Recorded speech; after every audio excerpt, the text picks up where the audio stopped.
Ils m'ont simplement expliqué ce que je devais faire, et si je le fais pas, ça deviendra difficile pour moi. Soupçonnes-tu que ce soit les services secrets? Je partirais de cette hypothèse, mais malheureusement, je n'ai pas vu de pièce d'identité, donc je ne peux pas l'attester. Aujourd'hui, on le voit, vous n'avez même pas besoin d'être pour la Russie. Dès lors que vous n'êtes pas contre la Russie, vous êtes l'ennemi de la démocratie. Ce n'est pas la Troisième Guerre mondiale, c'est la dernière guerre mondiale, si deux puissances nucléaires en viennent maintenant à s'affronter. Et je ne veux pas dire que l'humanité s'éteindra ensuite, mais le monde tel que nous le connaissons aujourd'hui n'existera plus après cela.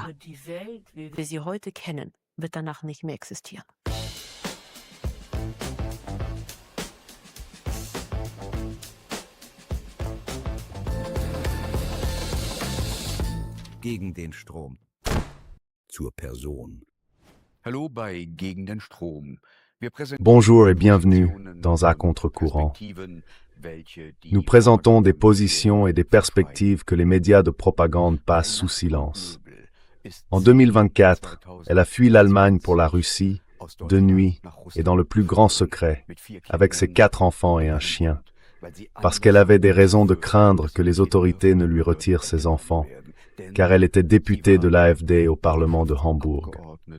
Elle a refusé d'accueillir une délégation ukrainienne par une ovation debout. Depuis, la pression sur elle n'a cessé de s'accentuer. Il y a 6 mois, je me suis entretenu avec elle pour la première fois. Aujourd'hui, elle est de nouveau avec nous. Bienvenue, Olga Pedersen. Bonjour Patrick, merci beaucoup pour l'invitation. Comment ça s'est passé pour toi depuis? Depuis notre dernière rencontre ou ces 2 dernières années? Depuis notre dernière rencontre. Je dirais les deux en fait. Ces 2 périodes ont évolué très positivement, vraiment. Aussi bien pour moi que pour mes enfants. Dieu merci. Parce que je dirais qu'il nous a fallu la première année rien que pour réaliser ce qui s'était passé. Il ne faut pas oublier que mes enfants menaient une vie tout à fait normale, avec un quotidien, comme moi, sous prétexte qu'ils partent en vacances. Du moins les plus petits, les grands savaient de quoi il s'agissait. Ils quittent leur maison et apprennent ensuite qu'ils n'y retourneront plus. Mathieu, Non, quand nous sommes arrivés, ça. tes enfants n'ont compris de quoi il s'agissait vraiment qu'une fois arrivés en Russie.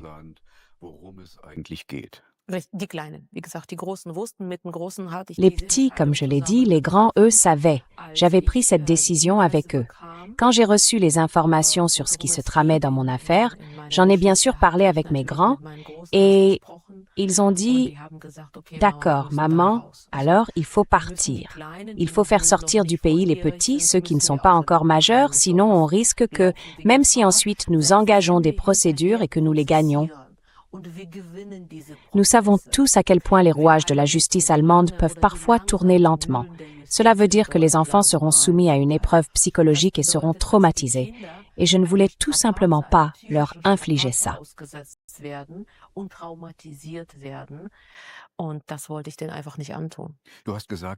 Tu as dit qu'il a fallu 6 mois pour que la famille arrive à faire face à cette fuite. Qu'est-ce qui vous préoccupait? Qu'est-ce qui se passait en vous?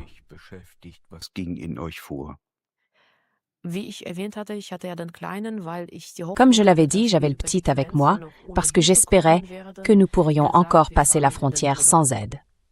Je lui ai dit, on part en vacances, on ne prend que le strict nécessaire et on s'en va pour 1 ou 2 semaines. Puis nous sommes partis.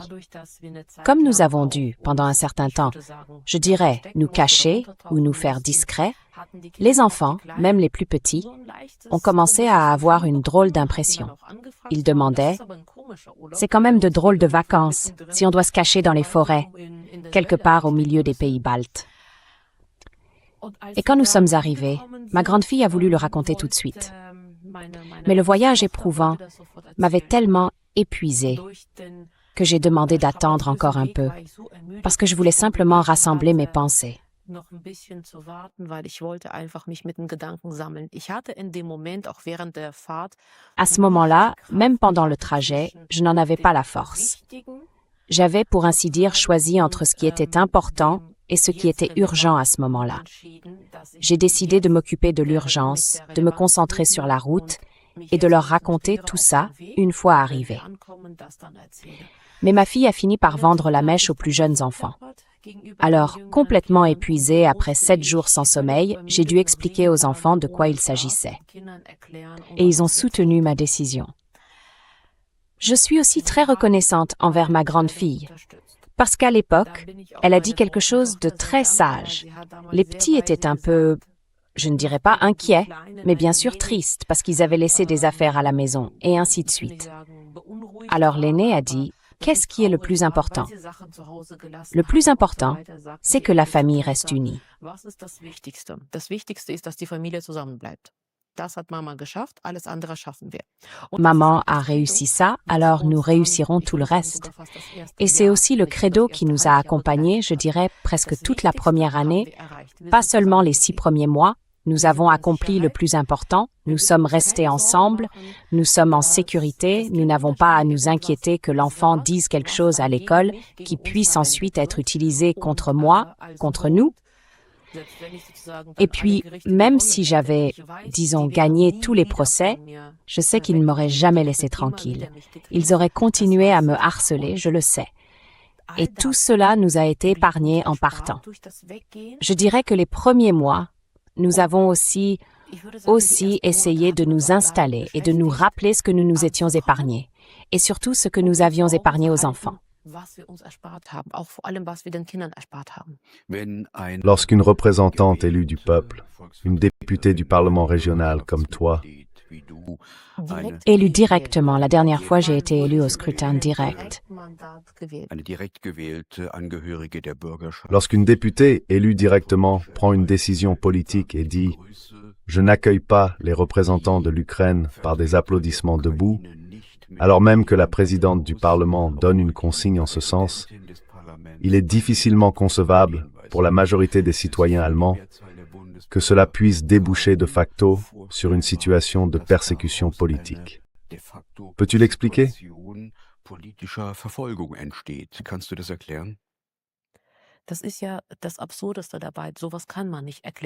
C'est bien ça qui est le plus absurde. On ne peut pas expliquer ça par le bon sens. Car en théorie, il n'y a pas beaucoup de représentants d'un pays, ambassadeurs ou consuls, pour lesquels je me lèverais afin de les accueillir par une ovation debout. La plupart du temps, je me lève aussi pour saluer le représentant d'un pays, tant qu'il ne s'agit pas du président.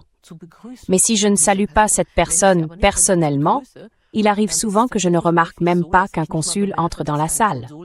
Par conséquent, il allait de soi pour moi que, qu'il s'agisse de l'Ukraine ou d'un autre pays, je puisse décider librement en tant que député d'honorer ou non cette personne en me levant à son entrée dans la salle. J'avais décidé de ne pas le faire et je considérais que j'en avais le droit. Or, la Constitution dit que les députés ne sont tenus que par leur conscience. Et je ne pouvais pas le concilier avec ma conscience, Patrick. Quelqu'un qui, depuis 2014-2015, bombarde sa propre population dans le Donbass, qui marginalise des gens en raison de leur appartenance linguistique, je ne lui témoigne pas le respect exigé par la présidente en me levant. Non, je ne peux pas le concilier avec ma conscience. Faudrait-il museler politiquement des députés indépendants?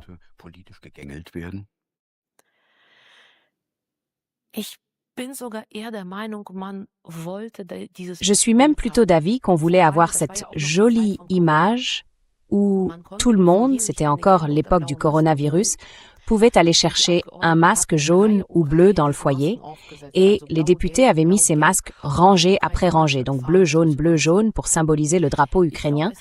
Je crois qu'il s'agissait de ces belles images où un député de la CDU flatte les Ukrainiens en reprenant leur slogan, en se mettant à pleurer d'émotion, en portant une épinglette aux couleurs du drapeau ukrainien. C'étaient les images qu'on voulait avoir. Et maintenant, imaginez, si tout le monde se lève avec ses jolis masques et qu'une seule personne reste assise, alors l'image est gâchée. Et tout l'espoir placé dans ces photos, dans cette couverture médiatique ensuite, montrant que tout le monde est solidaire de l'Ukraine, ce calcul n'a pas marché. Et qui était responsable? Moi. Du hast ja vorhin angedeutet, dass dieser Krieg in Tu as laissé entendre tout à l'heure que cette guerre en Ukraine n'a pas commencé en février 2022, mais qu'après le coup d'État sur le Maïdan, la population du Donbass a été continuellement bombardée par le gouvernement central ukrainien. Donc elle a commencé dès 2014.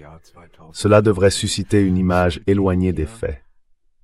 L'Ukraine et donc nous, au sein de l'OTAN, serions les gentils et les Russes les méchants. in der NATO, wir sind die Guten, die Russen sind die Bösen. Bien sûr, il n'y avait que nous contre eux ou eux contre nous. Il n'y avait rien entre les deux. À l'époque, l'Allemagne aurait très bien pu se garantir la position d'avocat neutre et jouer le rôle de médiateur. L'Allemagne a laissé passer cette occasion. Dès le départ, ils se sont rangés d'un côté. Ils ont occulté la manière dont on en était arrivé là. En tant que mère de 4 enfants, dont 2 fils, je ne suis jamais favorable à ce qu'un pays se laisse entraîner dans une guerre. Et à ce moment-là, nous vivions en Allemagne et je voyais avec une grande inquiétude que l'Allemagne faisait tout pour s'immiscer dans ce conflit.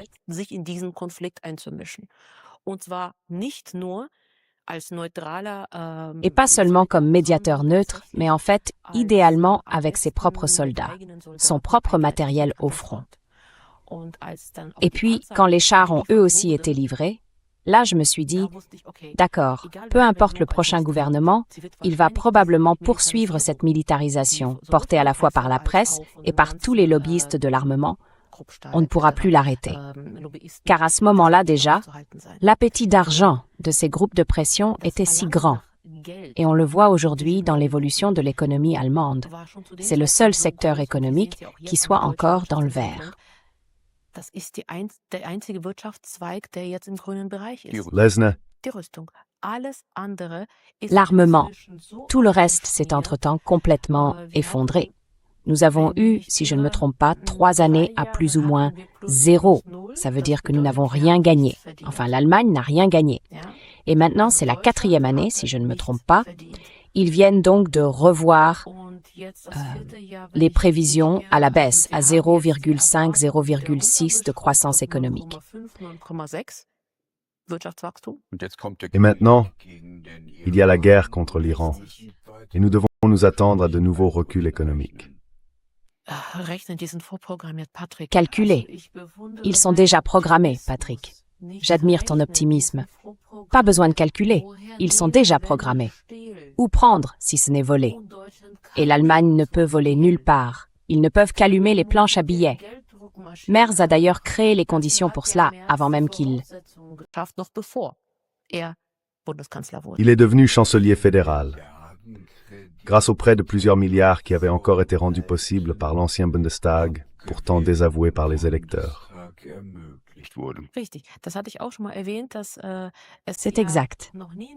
Je l'avais déjà dit, cela ne s'était encore jamais produit dans l'histoire allemande. L'ancien Bundestag est réuni à la hâte pour prendre des décisions à la place du nouveau Bundestag. Parce que dans le nouveau Bundestag, avec une AfD forte, ces majorités n'auraient sans doute plus été réunies pour vider la Constitution de sa substance, de sorte que l'Allemagne puisse et doive aussi, en ce moment, contracter des crédits presque sans limite. Car, même pour le prochain budget, nous avons un trou de près de 200 milliards d'euros. D'où viendra cet argent?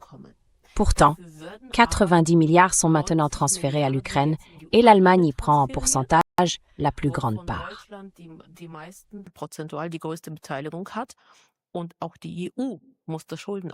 Et l'Union européenne doit elle aussi s'endetter pour financer ce prêt à l'Ukraine. On le justifie en disant que cet argent est nécessaire pour protéger la démocratie en Europe. Mais on passe les détails sous silence. En Ukraine, si je ne me trompe pas, je ne veux pas m'avancer sur le montant exact, une grande partie de cet argent est en tout cas destinée à promouvoir la culture dans l'espace post-soviétique. Excusez-moi, l'Ukraine n'a-t-elle pas actuellement d'autres problèmes que la promotion de la culture dans l'espace post-soviétique? Pour cela, l'Allemagne a de l'argent, mais pour ses propres contribuables ou assurés maladie, malheureusement non. Du hast vorhin gesagt, Tu as dit tout à l'heure que depuis ton refus d'applaudir debout lors de la visite d'une délégation ukrainienne au Parlement de Hambourg, tu n'avais eu que des problèmes. En quoi ont consisté ces difficultés? Tu peux nous le raconter? Worin haben diese Schwierigkeiten bestanden? Kannst du das erzählen? Je n'avais déjà pas une vie facile auparavant en tant que membre de l'opposition, surtout en tant que membre de l'Alternative pour l'Allemagne. À Hambourg, il faut s'attendre à de très nombreuses représailles et vivre avec elles. Cela allait de manipulations sur mon véhicule à des attaques personnelles et ainsi de suite. Ensuite, il y a eu, je dirais, une sorte de déferlement médiatique contre moi, avec tout ce que j'ai dû endurer. Friedrich Merz a récemment déclaré dans une interview que ce qu'il avait dû endurer en tant que chancelier fédéral, personne ne l'avait enduré avant lui. Mais les insultes extrêmement violentes que j'ai dû accepter à l'époque allaient jusqu'à « nous te trouverons ». Nous savons où vont tes enfants à l'école. Donc, des menaces directes. Au Parlement, j'ai même été exclu d'une séance. Cela non plus ne s'était encore jamais produit dans l'histoire de Hambourg, qu'une députée soit exclue sur la base d'un règlement. Qu'est-ce qui s'est passé exactement? Oui, exactement. Ce qui s'est passé, c'est qu'à l'époque, j'avais refusé de fournir mon justificatif de vaccination. Exactement. Avant, on arrivait toujours à se mettre d'accord. Peu importe ce qui s'était passé, on trouvait toujours un arrangement d'une manière ou d'une autre. Mais ça, c'était des moments charnières. À partir de là, on n'a plus jamais pu se mettre d'accord avec moi et on a utilisé chaque occasion contre moi.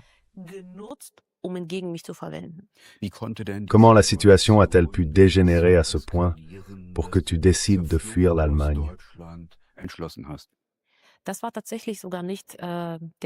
En réalité, ce n'était même pas la raison à l'époque avec la délégation d'Ukrainiens. Cela est venu plus tard en 2024. J'avais pris cette décision parce que je me trouvais aussi à titre privé à Moscou, à ce moment-là, avec ma fille aînée, pour des raisons de santé. Mon enfant souffrait d'une maladie que nous avions essayé de traiter en Allemagne. Nous avions alors entendu parler d'un bon spécialiste en Russie et nous sommes donc venus à Moscou. C'est ainsi que je me suis retrouvée à Moscou à titre privé à ce moment-là. Des collègues m'avaient demandé si j'étais disposée à soutenir l'observation des élections à Moscou parce que j'avais déjà participé auparavant à ce genre de mission de l'OSCE et que j'avais de l'expérience.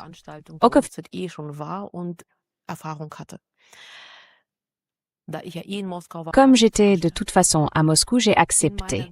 Dans mon groupe international, j'étais la seule à parler suffisamment bien russe. On m'avait donc demandé, disons, de soutenir un peu ce groupe. Je ne veux pas dire de le diriger, il n'y a pas de chef de groupe dans ce type de configuration, mais en tout cas d'aider le groupe et de faire l'intermédiaire ainsi que l'interprète. C'est ce que j'ai fait. À la fin, quelqu'un devait signer le procès-verbal. Le procès-verbal dans lequel il était déclaré si l'élection avait été libre, démocratique, et si l'on avait constaté des irrégularités susceptibles de faire en sorte que cette élection ne soit pas juridiquement valable. Il s'agissait alors de l'élection présidentielle de 2024, de la réélection de Vladimir Poutine à la présidence. C'est exact. Et j'avais bien sûr signé ce procès-verbal. J'avais qualifié l'élection de libre et démocratique et j'avais également attesté n'avoir constaté aucune irrégularité. C'est ce que j'ai vu sur place. Je ne peux pas parler de la campagne électorale. Je ne peux pas parler de l'admission d'autres candidats. J'étais pas sur place pour cela. Eh bien, tu as parfaitement rempli ta mission d'observatrice électorale. C'est exact, tout à fait. Mais cela allait à l'encontre de la ligne politique allemande, de la ligne du gouvernement fédéral, qui était de ne pas reconnaître la réélection du président Poutine. Et c'était bien là le problème. Olaf Scholz n'avait pas reconnu l'élection à l'époque. Et moi, en tant que députée allemande en exercice, j'arrive et je dis que cette élection est juridiquement valable. Et j'ai félicité Vladimir Poutine pour son élection. Peut-on dire que tu t'es retrouvé dans une situation de persécution politique parce que tu ne voulais pas suivre la propagande du gouvernement fédéral?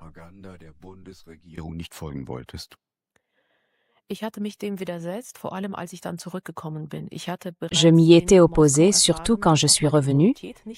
J'avais déjà appris à Moscou que mon immunité ne s'appliquait plus non plus et que j'allais moi aussi être inculpée.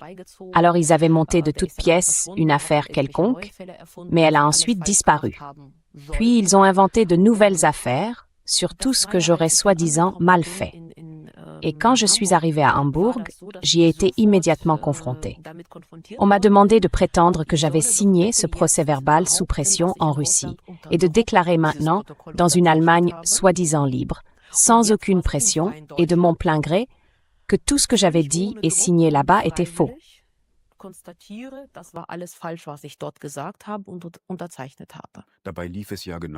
En réalité, c'était exactement l'inverse.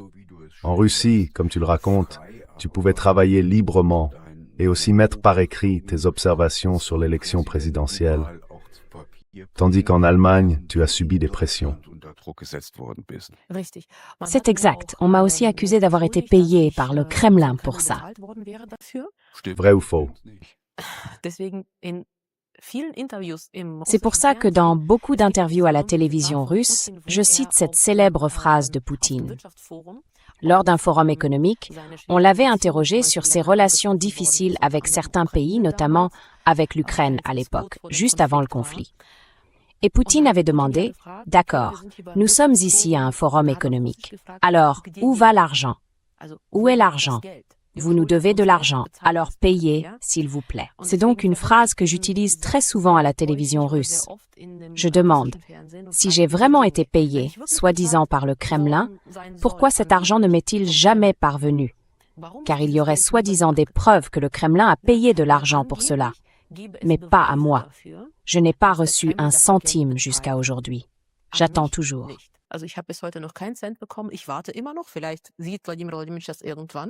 Peut-être que Vadim Rodimtch verra ça un jour et qu'il demandera alors où est passé mon argent, si c'était vraiment pour cette prétendue propagande.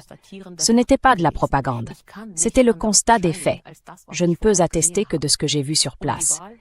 Et sur place, dans les bureaux de vote, le scrutin s'est déroulé librement. Aucune infraction n'a été constatée. Les urnes étaient scellées. Tout était légal tel que je le connais. Tel que je le connais aussi, à partir de la liste de contrôle de l'OSCE, que pourrais-je attester d'autre? Et l'Allemagne, dès le départ, y compris par l'intermédiaire de l'AfD de Hambourg, m'a demandé de prendre mes distances avec cela. Elle l'a même exigé par écrit, par email, et je ne peux pas le faire. Je ne peux pas suivre le mensonge, juste pour que vous puissiez en construire votre vérité. Pouvez-vous me dire qui a fait pression sur vous? Vous venez justement de mentionner l'AfD, donc votre ancien parti. Qui d'autre y avait-il?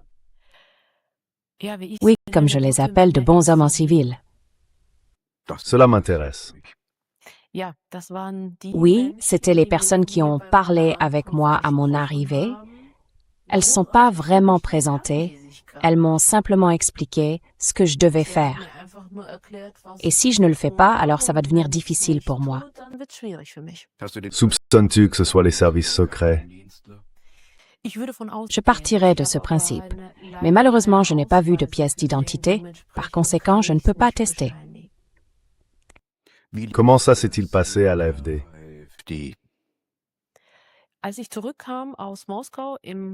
Quand je suis revenue de Moscou, c'était fin mars 2024, on a d'abord eu des discussions avec moi.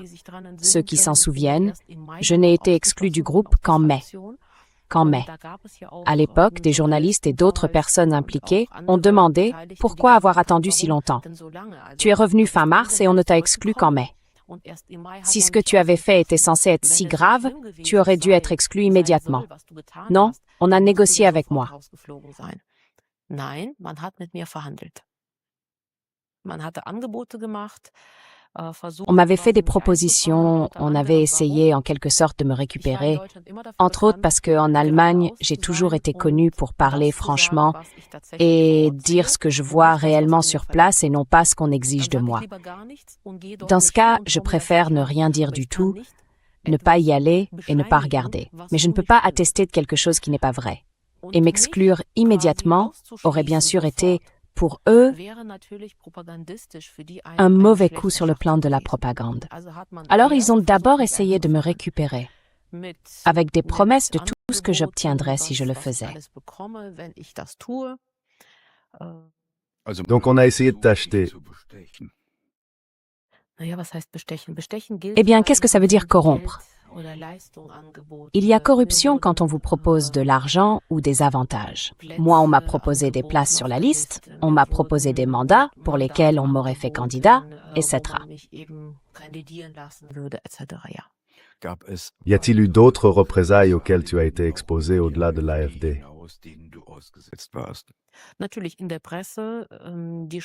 Bien sûr, dans la presse, les écoles ont été instrumentalisées. Les écoles de mes enfants, à part une école, les autres. Mais là, je dois féliciter la mienne, enfin l'école de mes enfants, ils étaient dans différentes écoles. L'une des écoles s'est effectivement laissée instrumentaliser. Mais cela venait aussi du fait que j'avais déjà eu personnellement un léger problème avec cette école. Parce que, par exemple, on y accordait une très grande importance à l'écriture inclusive. Et si l'enfant n'utilisait pas l'écriture inclusive dans son exposé ou dans ses devoirs, il perdait des points. On lui faisait des remarques. Tu ne veux exclure personne, tu ne veux blesser personne, tu veux traiter les autres aussi bien que tu voudrais être traité toi-même. Les écoles ont donc été utilisées pour imposer l'idéologie du genre. C'est vrai. Et surtout, on s'est focalisé sur mes enfants, parce qu'on savait que je suis une grande opposante à toute cette histoire de délire sur le genre. Mes enfants rentraient régulièrement à la maison et racontaient « Oui, aujourd'hui, la maîtresse a dit que les enfants dont les parents défendent les valeurs démocratiques, en excluant mon enfant, évidemment. » Mais comme je l'ai dit, ce n'était qu'une seule école. Dans les autres écoles, dans l'ensemble, ça s'est vraiment bien passé. À part peut-être quelques difficultés dans certaines classes où des élèves avaient reçu cet endoctrinement à la maison et s'en prenaient ensuite à mes enfants. Ta mère est une nazie, et ainsi de suite. Ta mère est fan de Höcke, qui serait soi-disant le plus grand ennemi antidémocratique, la réincarnation d'Hitler.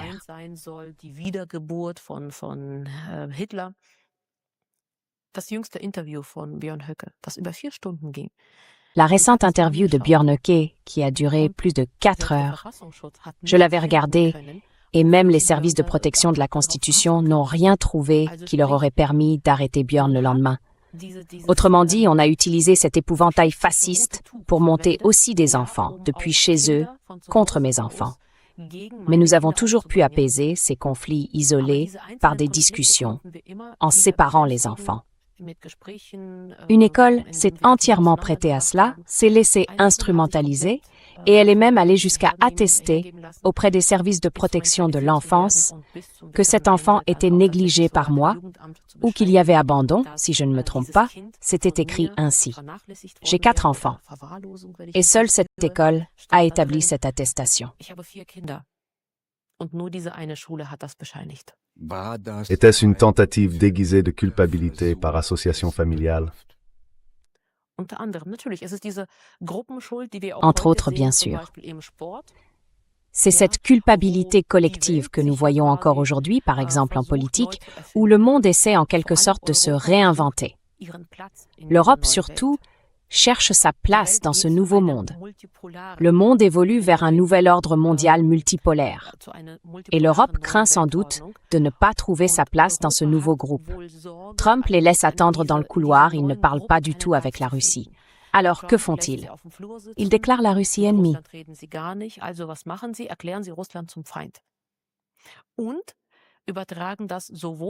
Et cela vaut aussi pour l'art. Par exemple, nous avons eu récemment à Moscou un grand concert international avec des invités internationaux, et beaucoup ne sont pas venus parce qu'ils ont peur. Nous le voyons dans le sport, qui est sans cesse politisé, où des athlètes russes sont exclus. Et nous l'avons vu en Allemagne avec l'AfD. Dès qu'on n'agit pas conformément au système, on est déclaré ennemi. Il n'y a plus que le noir ou le blanc. Cela a commencé à l'époque du Covid et cela continue jusqu'à aujourd'hui. Aujourd'hui, nous le voyons, vous n'avez même pas besoin d'être pour la Russie. Dès lors que vous n'êtes pas contre la Russie, vous êtes l'ennemi de la démocratie.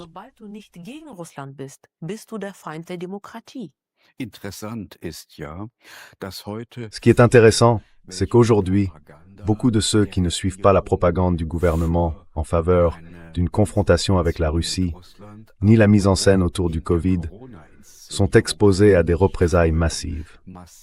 Le professeur Michael Mayen est mis à la retraite anticipée. Le comte d'Ulrich Hayden, reporter de guerre, est clôturé par la caisse d'épargne de Hambourg. Ulrike Guérot est renvoyé de l'université de Bonn. Patrick Baab perd sa charge d'enseignement, et cela continue ainsi. Y a-t-il un système derrière tout cela?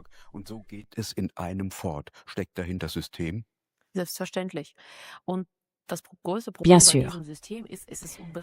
Et le plus grand problème avec ce système, c'est qu'il est imprévisible. Nous avons beaucoup d'activistes, par exemple Friedensbrück, Liane Killin, que tu connais aussi personnellement. Elle a bien sûr encore des gens en Allemagne. Moi aussi, j'ai encore des gens en Allemagne.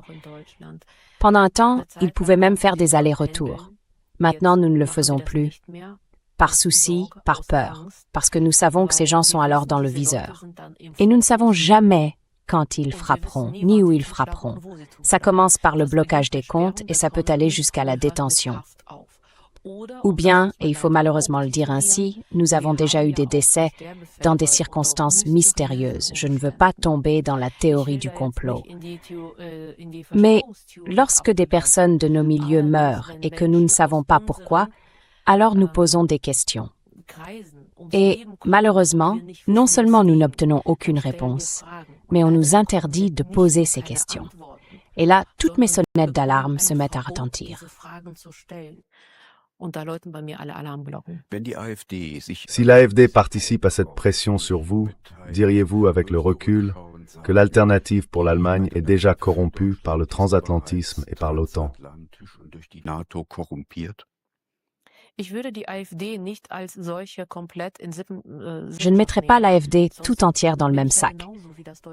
Sinon, je ferai exactement comme le système allemand, en utilisant immédiatement l'appartenance comme une étiquette.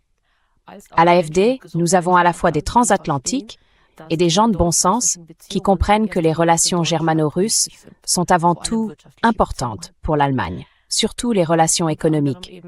Parmi eux, il y a notamment Björn Höcke, qui vit à l'Est, et la Thuringe, ou plutôt l'Est, est à mes yeux le dernier espoir qui nous reste en Allemagne. Hambourg est très marqué par l'Ouest, et l'ensemble du Land est aussi très marqué par les Verts et les sociodémocrates, ce qui bien sûr déteint aussi sur l'AfD.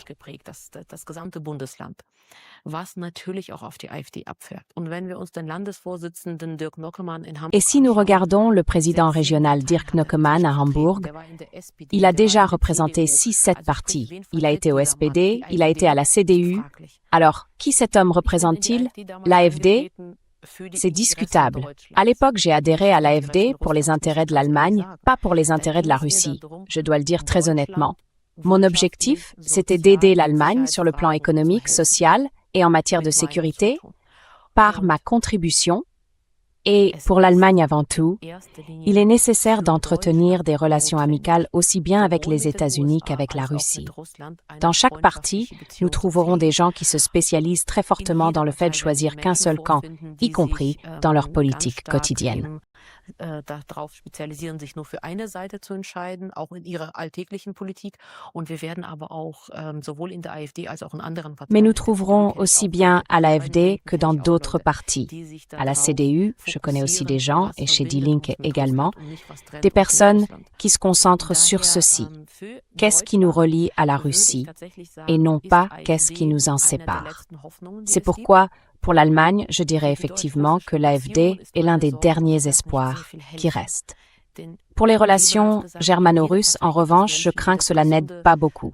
Car, comme je l'ai déjà dit, dans chaque parti, il y a des gens qui ont en eux une compréhension saine des relations germano-russes, mais qui ne peuvent pas la mettre en pratique parce que le système les détruit. Qui est le système? Probablement ces gens qui avaient l'air gentils, mais qui ne l'étaient pas du tout en civil, et qui ont parlé avec moi un jour. Alors d'un côté, nous avons les services secrets, puis le gouvernement, puis l'OTAN. Qui avons-nous encore? Je dirais que nous avons avant tout les personnes qui gèrent le plus d'argent au monde, et elles décident probablement dans leur intérêt.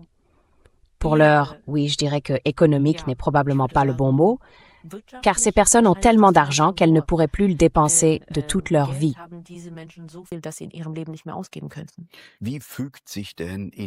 Comment le langage inclusif à l'école, auquel on devait inciter tes enfants à Hambourg, s'inscrit-il dans la logique du capital et de la recherche du profit? Dirais-tu que c'était une manœuvre de diversion? De quoi s'agit-il? À quoi sert l'idéologie du genre?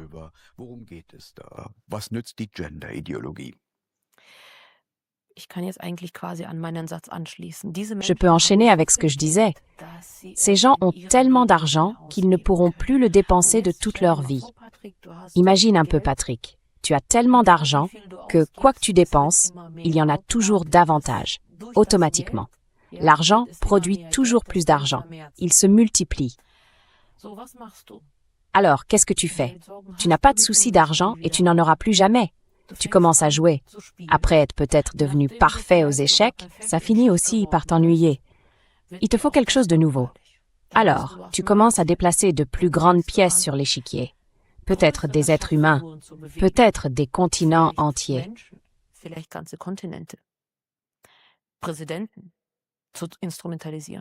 Instrumentaliser les présidents par l'argent, par les jeux politiques. Et si l'on veut retirer aux gens un fondement qui les unit, alors il faut leur offrir un substitut, la carotte et le bâton. Si tu n'offres rien aux gens, ils deviennent des esprits libres et commencent à réfléchir par eux-mêmes, à poser des questions, à faire des recherches, à se former davantage. Alors, tu leur donnes une idéologie quelconque pour les occuper. Tu peux aussi y faire porter tous les problèmes. Donc, si un jeune a des troubles dans sa recherche d'identité, et je crois que nous les avons tous connus quand nous étions jeunes, au point de se demander « Qui suis-je? Qui dois-je devenir ?»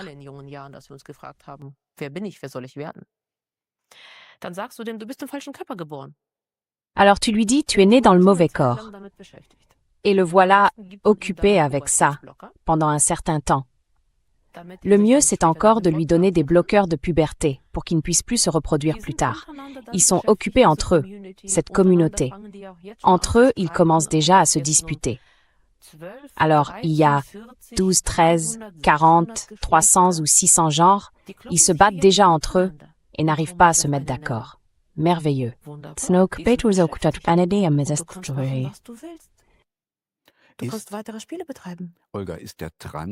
Olga, le transsexualisme est-il une manœuvre de diversion ou bien est-ce une tentative de la médecine d'ouvrir de nouveaux marchés rentables, ou les deux à la fois?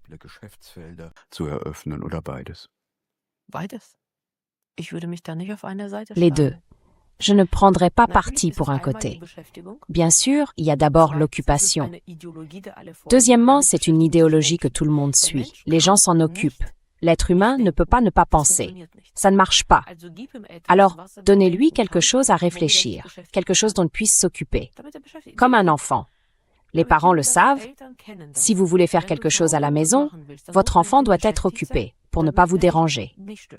Alors, donnez-lui un jouet. C'est le jouet qu'on nous a donné. Que ce soit sauver le monde, sauver les baleines, sauver l'environnement, sauver l'écriture inclusive, il faut bien sauver quelque chose. L'enfant est occupé, nous sommes occupés. C'est le jouet qu'on nous a donné. Das Kind ist beschäftigt, wir sind beschäftigt, das ist das Spielzeug, das wir bekommen haben. Allerdings, an diesem Spielzeug kann man doch auch noch verdienen. Mais on peut aussi gagner de l'argent avec ce jouet. Pourquoi toujours sculpter gratuitement quelque chose dans du bois quand on peut inventer de merveilleux nouveaux jouets pour lesquels on peut demander de l'argent? On peut encore gagner de l'argent avec ça. Et maintenant, voici ce qu'il y a de plus absurde. On invente sans cesse de nouveaux jeux. Par exemple, il y avait déjà autrefois ce code ICD. Quand une personne se sent dans le mauvais corps, il y avait un diagnostic et un code ICD correspondant. Ce code ICD a maintenant été retiré de la catégorie des maladies psychiques et placé dans celle des maladies physiques. Pourquoi? Parce que soigner et traiter les maladies psychiques, c'est difficile. Zu therapieren und zu behandeln ist schwierig. Also da ist es schwierig, einen Leitfaden zu erfinden. Alors là, c'est difficile d'inventer un guide sur la manière dont ça fonctionne, à la rigueur avec des médicaments. Il n'y a pratiquement pas, par exemple, d'intervention chirurgicale. Dans le domaine des maladies physiques, vous avez un large éventail de possibilités et vous pouvez très bien tout facturer à l'assurance maladie. C'est le jeu qu'on nous lance maintenant. Cela signifie que les personnes qui disaient autrefois « je suis né dans le mauvais corps » allaient chez le médecin, recevaient un diagnostic, mais n'avaient finalement pas l'argent pour se faire enlever quelque chose ou se faire ajouter quelque chose. Ces personnes se le font maintenant payer aux frais des assurés. Diese Menschen bekommen das jetzt auf Kosten der Krankenversicherten bezahlt. Derzeit plant Actuellement, le gouvernement fédéral prévoit d'imposer la prise en charge par l'assurance maladie des changements de sexe, tandis que les plus pauvres se voient retirer le remboursement des prothèses dentaires et de prestations similaires. Qu'en penses-tu? Was hältst du davon?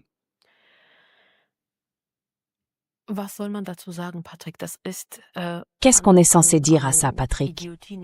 On ne peut pas faire plus idiot. Si on regarde la dernière réforme de la santé, si ta femme veut s'occuper des enfants et du foyer à la maison, et que le plus jeune enfant est déjà propre, alors tu ne peux plus assurer ta femme gratuitement avec toi, sauf si tu touches le Hartz-IV. Mais le citoyen ordinaire, lui, il travaille.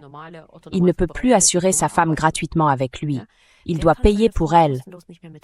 Alors que les bénéficiaires du Hartz-IV, ou maintenant du Bürgergeld ou de l'aide sociale de base, ils changent de nom à chaque fois.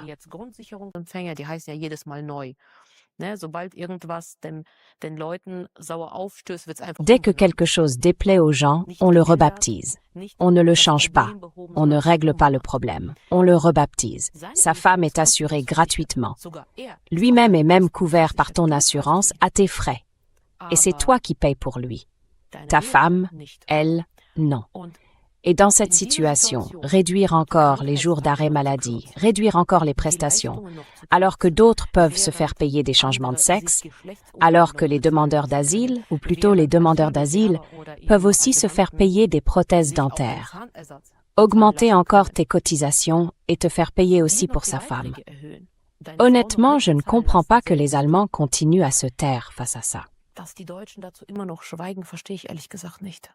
Ist in deinen Augen, Olga, der À tes yeux, Olga, le transsexualisme est-il un premier pas vers le transhumanisme, c'est-à-dire fusionner d'une nouvelle manière l'être humain, la psyché humaine, le cerveau humain avec l'intelligence artificielle et les machines, afin d'imposer un nouveau régime de contrôle? ein neues Kontrollregime durchzusetzen? Für mich ist dieser Schritt der Schritt in den Wahnsinn. Pour moi, ce pas-là, c'est un pas vers la folie. La famille humaine, comme Daniela le dit souvent elle aussi par exemple, j'aime beaucoup cette expression, cesse d'exister parce que nous détruisons l'être humain et aussi la famille comme unité. Aux enfants, à l'école, on dit d'emblée « tes parents n'ont rien à te dire », indépendamment du sexe. Enfin, ça commence dès la maternelle. Tu es un individu. Tu peux tout choisir toi-même.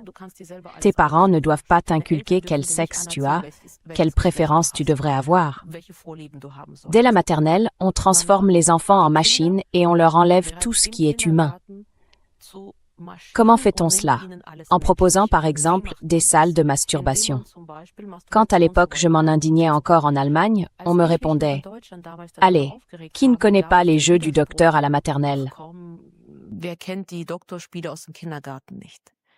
Selbst wenn es diese Doktorspiele gab. Même s'il y avait ces jeux de docteur, ils étaient toujours couverts du voile de la honte. On savait que c'était quelque chose de très privé, de très intime. Qu'est-ce qui fait de nous des êtres humains? Quel est notre fondement?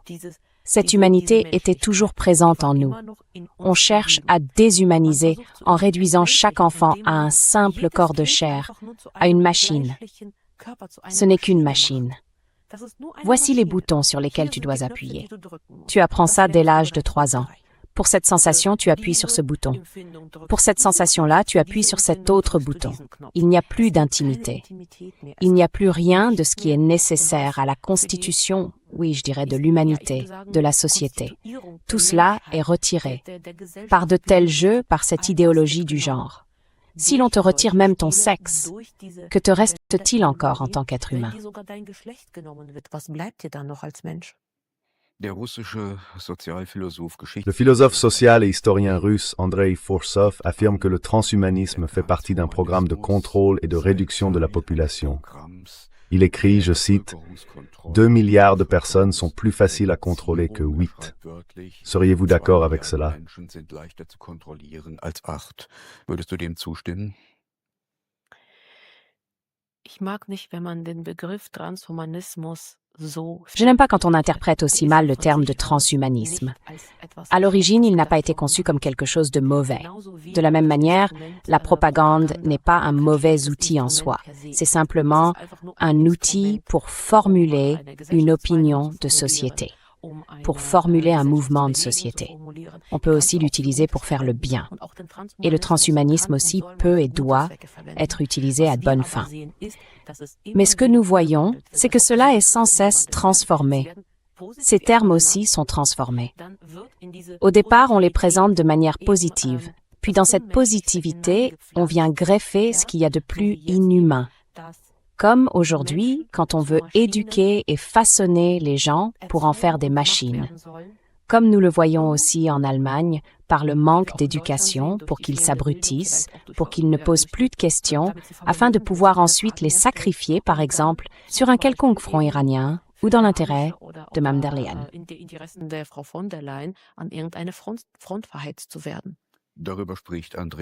C'est aussi ce dont parle Andrei Forsov. Il dit que la destruction du système éducatif et le retour à un nouvel analphabétisme contribuent à mieux contrôler les gens et aussi à pouvoir les pousser dans de nouvelles guerres.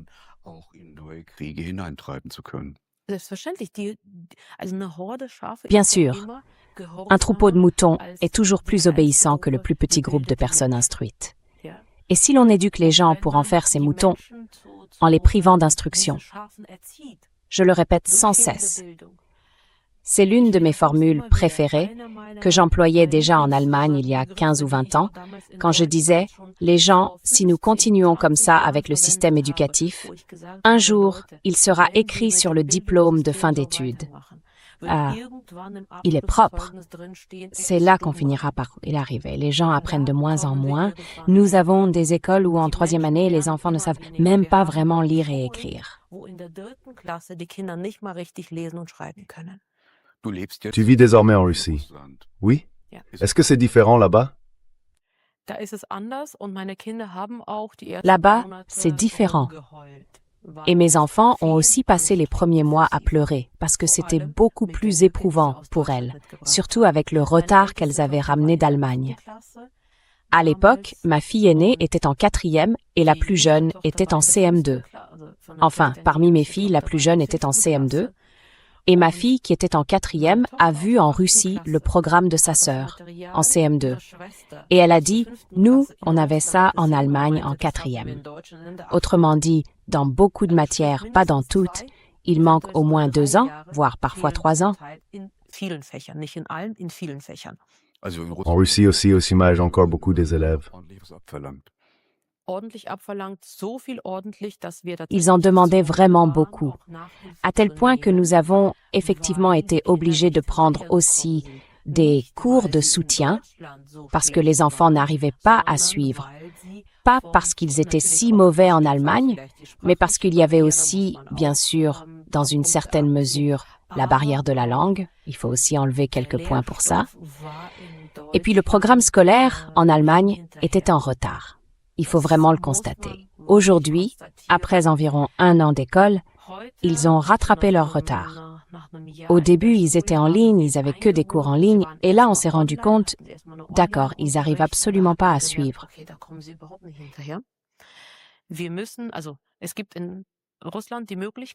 En Russie, il est possible de suivre l'enseignement en ligne comme d'aller à l'école. Il est aussi possible de faire l'école à la maison. À l'époque, nous avions décidé de les inscrire dans une école. Elles ont suivi des cours à l'école, mais elles avaient aussi la possibilité, par exemple, lorsque nous étions en déplacement, de suivre les cours en ligne. Et cela ne fonctionne que si l'enfant suit progressivement le programme scolaire. C'est ce qui nous manquait, Berat, parce que les écoles allemandes sont très en retard sur les écoles russes. D'au moins 2 ans, je l'avais constaté chez mes enfants.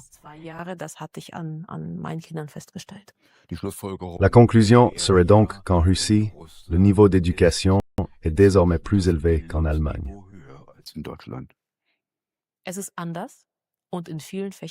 C'est différent, et dans beaucoup de matières, le niveau est plus élevé, clairement. Ici, les valeurs ne sont pas les mêmes. En Allemagne, bien sûr, on accorde beaucoup d'importance au fait que l'enfant sache comment économiser l'essence. Ici, on tient à ce que l'enfant s'y connaisse en physique et en mathématiques. Ce sont les priorités.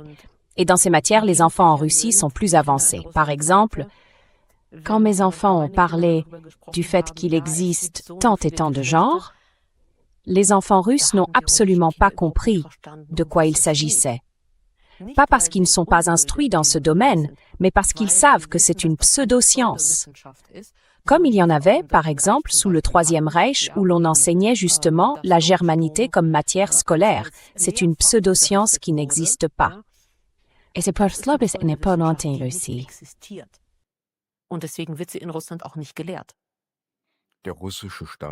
L'État russe mise aussi explicitement dans son programme culturel sur la famille, sur les familles nombreuses, sur la nation et sur la russe.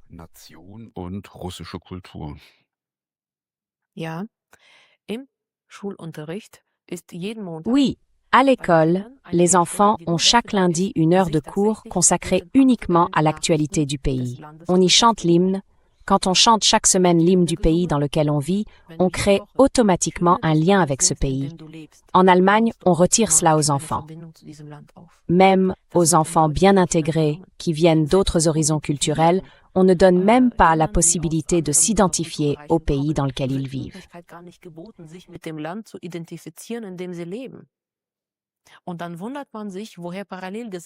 Et après, on s'étonne de voir apparaître des sociétés parallèles. En Russie, des classes font des sorties. Elles prennent le bus pour aller, par exemple, dans des parcs et y planter des arbres. À ce moment-là, on explique aux enfants l'histoire de ce parc. On leur parle des sites remarquables qui s'y trouvent, on les leur présente et les enfants y plantent des arbres. Même s'il n'y en a qu'un seul pour toute la classe. Mais cet arbre s'enracinera pour toujours dans ce pays, avec le souvenir de cet enfant. Là, des responsables politiques occidentaux diraient peut-être « Bon, c'est de la propagande russe classique ».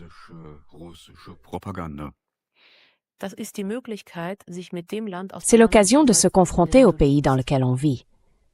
Même dans la classe de mes enfants, il y a des enfants venus d'autres pays.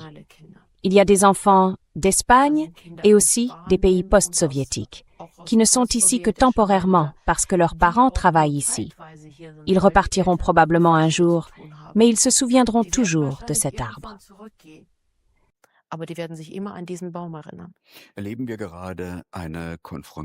Assistons-nous actuellement à une confrontation et à une division des cultures entre l'Occident autoproclamé des valeurs et la sphère culturelle russe?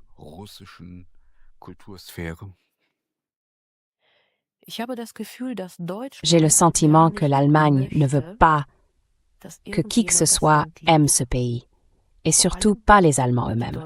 C'est là que je me distingue. Moi, j'aime toujours l'Allemagne, tout comme j'aime la Russie. Also ich liebe Deutschland immer noch, genauso wie ich Russland liebe. Würdest du sagen, Dirais-tu que tu es patriote ou dirais-tu que tu es nationaliste? Nationalistin? Patriotin. Es gibt für mich einen großen Unterschied Patriote. zwischen Nationalismus und Patriotismus. Pour moi, il y a une grande différence entre le nationalisme et le patriotisme. Un patriote peut aussi aimer plusieurs pays, tout comme un enfant peut aimer ses deux parents de la même manière. Un patriote peut aussi aimer d'autres cultures sans pour autant aimer le gouvernement. Et il ne déteste pas les autres pays. Un nationaliste aime son pays et déteste les autres. Pour moi, c'est ça la différence. Et je ne veux pas me mettre dans le même bateau qu'eux. Pour moi, il y a un pays magnifique, la Russie, très vaste, très beau, très intéressant. Il y a un pays magnifique, l'Allemagne, avec une culture intéressante et profonde.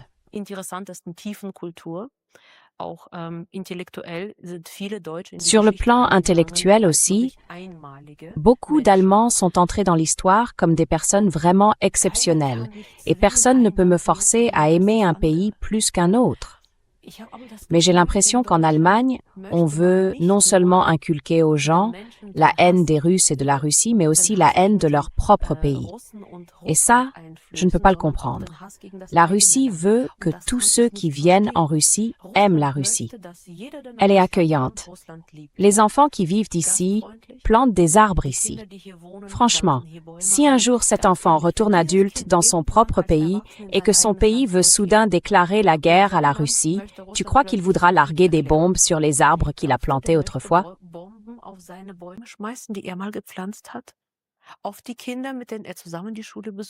Les enfants avec lesquels il est allé à l'école? Ceux qui l'ont accueilli chaleureusement? Non. Pourquoi l'Allemagne ne fait-elle pas ça? Pourquoi les migrants qui vivent en Allemagne ne reçoivent-ils même pas la proposition de planter des arbres, de participer au nettoyage des rues, ce qu'on appelle en Russie un subbotnik? Pourquoi ne fait-on pas ça? Quand tu prends soin d'un pays, tu crées un lien personnel avec lui. Et même si un jour, tu retournes dans une autre culture dans laquelle tu te sens peut-être même plus à l'aise que dans la culture allemande, tu ne voudras jamais attaquer la culture allemande parce que tu as un lien avec elle. Est-ce qu'on cherche peut-être à pousser de jeunes gens dans un conflit, dans une confrontation qui sert des intérêts étrangers?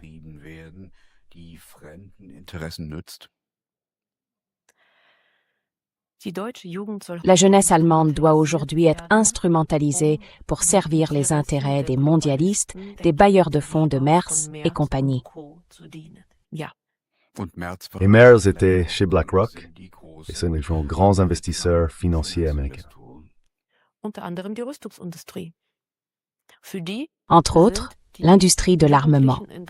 C'est pour elle que les jeunes en Allemagne, qui ont aujourd'hui entre 17 et 45 ans, ne devraient même plus pouvoir quitter librement le pays. Ils devraient d'abord se signaler auprès du Centre pour l'emploi de la Bundeswehr. Ces enfants, en partie, je dirais, des enfants, devraient être instrumentalisés. Ils devraient être enrôlés, éduqués à fonctionner sous pression comme une machine. Contre leurs propres intérêts. Contre leurs propres intérêts. Il ne peut jamais être dans l'intérêt de l'Allemagne. Et je ne parle même plus du fait qu'à l'époque, notre liberté aurait été défendue dans l'Hindu Kush. Il ne peut jamais être dans l'intérêt allemand de s'immiscer dans le conflit iranien, de s'immiscer dans le conflit entre l'Ukraine et la Russie. Ce n'est jamais l'intérêt de l'Allemagne et surtout pas celui des jeunes Allemands qui devraient aller à l'école, recevoir une formation solide et faire avancer à nouveau le pays sur le plan économique. Ces gens ne doivent pas tomber en déminant en Iran. Certainement pas.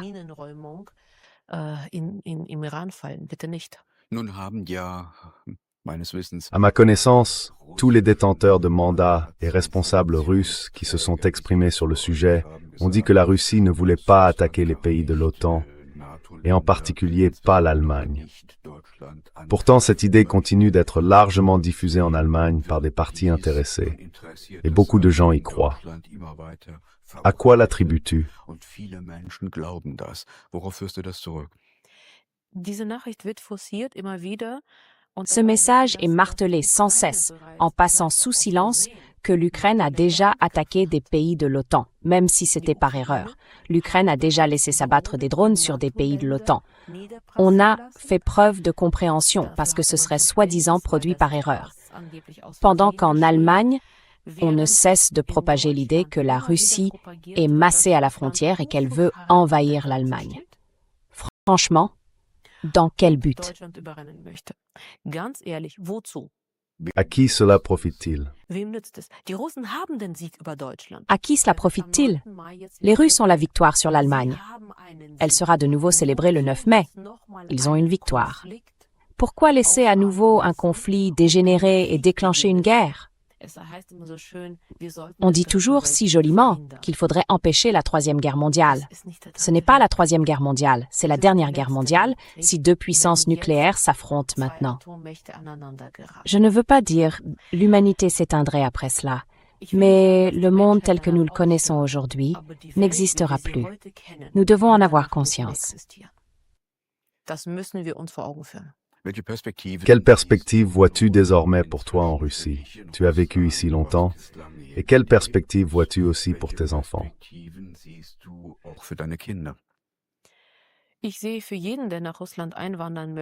Je vois des perspectives formidables pour tous ceux qui souhaitent immigrer en Russie, mais je vois aussi d'excellentes perspectives pour l'Allemagne si le gouvernement là-bas change enfin.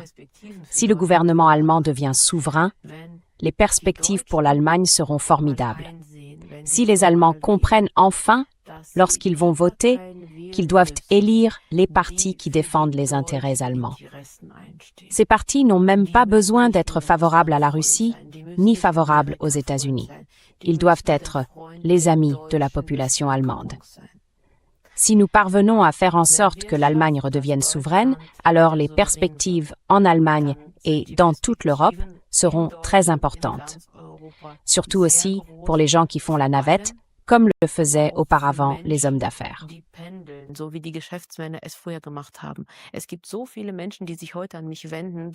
Il y a tant de gens qui s'adressent à moi aujourd'hui, qui sont en Allemagne, qui me racontent 20 ans d'expérience professionnelle, comment ils faisaient chaque mois des allers-retours. À quel point les relations avec la Russie étaient formidables à l'époque jusqu'en 2014. Après, cela s'est dégradé. Et quels avantages économiques les deux pays en tiraient? N'ai-je pas le droit de le regretter, de souhaiter retrouver cette époque et d'y travailler aussi? C'est la perspective que je me suis ouverte ici, ou que je poursuis ici, travailler aux relations germano-russes. Et je transmettrai aussi cela à mes enfants, parce que mes enfants, je dirais que c'est une forme de noblesse, et la noblesse oblige. Mes enfants sont des Allemands de Russie.